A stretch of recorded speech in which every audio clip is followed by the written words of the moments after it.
So now we are going to go into the actual teaching, Genesis chapter 1. Genesis chapter 1. And I'm getting my couple of Bibles, because you know I need my Amplified and my King James, those are the two I normally teach from. Genesis chapter 1. And I'm not going to read the whole of it, because we are all familiar with the creation story. If you are not, then on your own, you will go back and read those. But we're just going to point some things out tonight as we get ready to set this foundation for relationships. So from Genesis chapter 1, in the story of creation, God introduces to us the concept of relationship, connectedness, interrelatedness, unity, oneness. All of these words have to do with relationship, and we're going to be talking about these various concepts as we go on in our studies on relationships.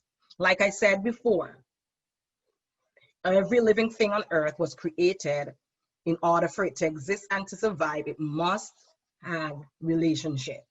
All right? Nothing on earth exists as a solitary being or a solitary thing. Everything is related to or connected to something else. It belongs to or with something else. In the beginning, if we read from verse 1, coming all the way down to about verse 13, and we stop there, we're going to see that when God named things, when he created things, when he called things into being, he did them as pairs. He did them as pairs. Nothing was solitary. The only thing that was solitary was light. Let there be light, illumination. Let there be light. But outside of the light, the things that he created to exist on earth or to function in the earth realm, they all existed alongside another. So we talk about heaven and earth. We talk about evening and morning. We talk about the seas and the land. We talk about male and female. We talk about the sun to rule the day and the moon and stars to rule the night. Everything that God created to function on earth did not function or could not function in isolation. It had something or some things that it had to be connected to make a whole or to make the very purpose of the thing that it's trying to fulfill complete. So there was no day without evening and morning. The earth's surface was not going to be there without water and land, or seas and earth. Everything that God created in Genesis chapter 1, everything had a companion. It had another that walked with it. It had another that completed it.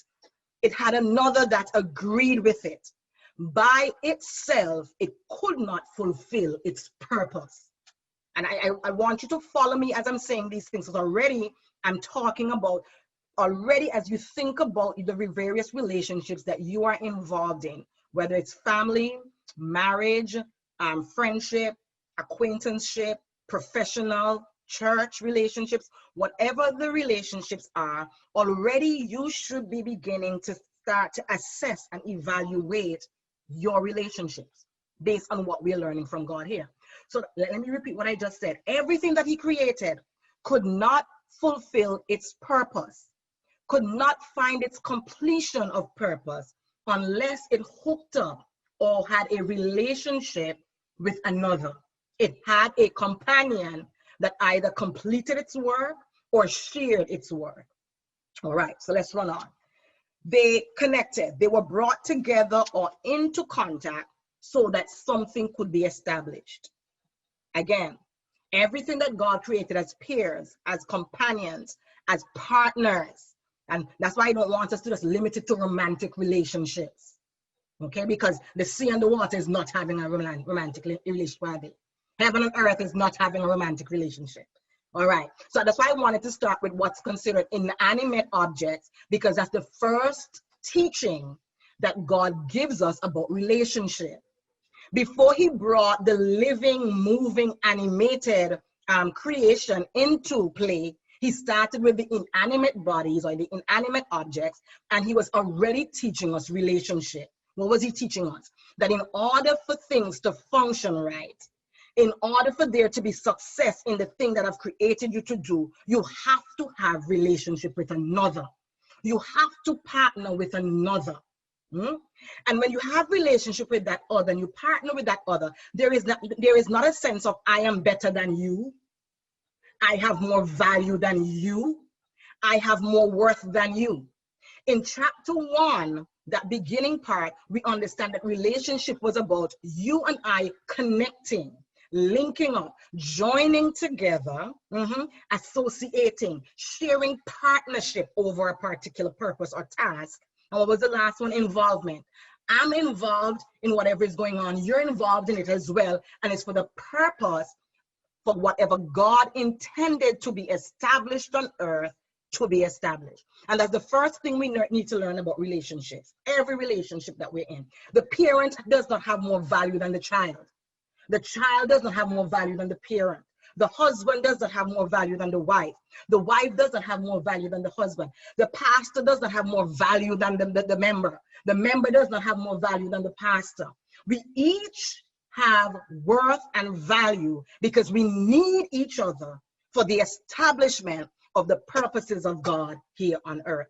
And that's what God was teaching us from Genesis chapter 1 about relationships. All right? Relationships. So let's run on. The connection is for the purpose of what? What's the relationship for the purpose? What's the purpose of the relationship?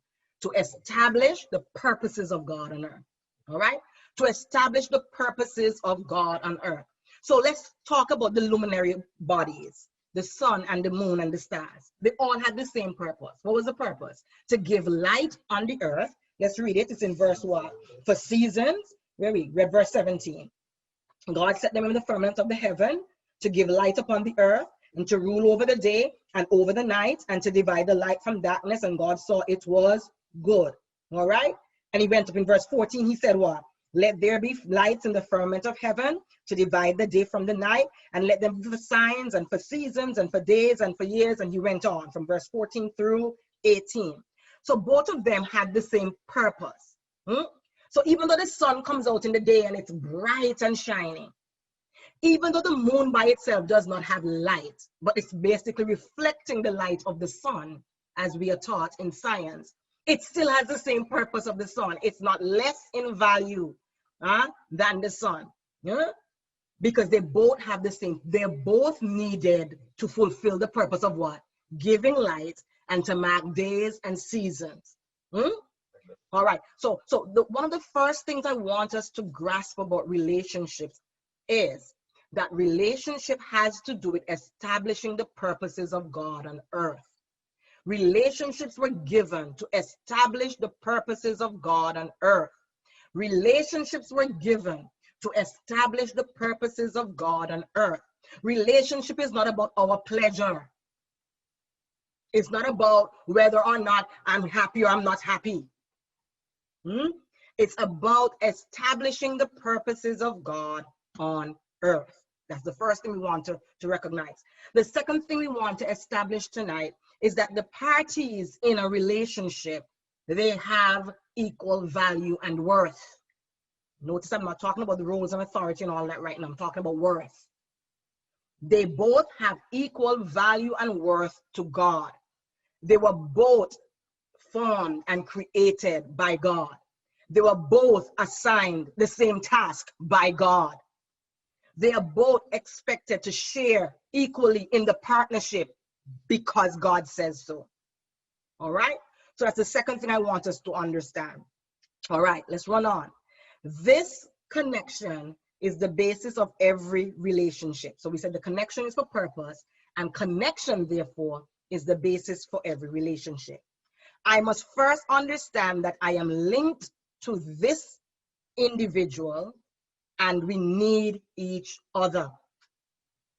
I must understand that, first of all, I am linked to this individual. And why am I linked? Why did God link me to my mother or my father? Why did God link me to my children? Why did God link me to my husband?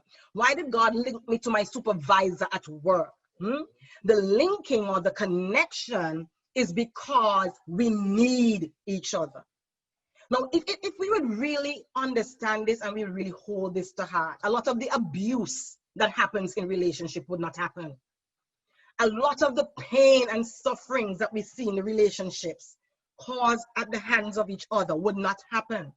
Because I understand I need this person for my survival. So am I going to kill the thing that I need and be a fool? I'm killing myself. Because if that person to whom God has linked me and connected me dies, then I'm not sure that I'm going to have what I need to survive. Because I was linked to that person because God knew I needed that person to survive. Notice the Lord didn't link the moon to the land. Who he connected the moon to? The sun, right? The moon and the sun are connected. They need each other. The sun needs the moon to do the job that it does in the night, and the moon needs the sun's light to do its job. Yes? They understand that they need each other. I am linked to whomever I am in relationship with, and we need each other. Without one, the relationship would not exist. It would cease to be. Without one. So if I remove one from the party, there's no relationship. If there are two of us in a relationship and one is removed, obviously there's no more relationship, because we need two individuals for relationships to happen. Is that correct? So I need you to exist. I need you to be. I need you to be able to accomplish. And the you there is whoever I'm in relationship with, okay? I need you to fulfill purpose. And you need me to exist. You need me to be. You need me to accomplish and to fulfill your purpose. And we must understand that we were given to each other. I was given to you, and you were given to me. I was given to you, and you were given to me. Relationship is another tool or benefit that God provided to ensure our success here on earth. What did I say? Last week we talked about grace. We talked about grace being one of the gifts that God has given to us to ensure that we would be what? To set us up for success, right? We talked about that. That he sets us up for success by giving us grace. So whenever we are in need of help, grace kicks in. Well, relationship is another thing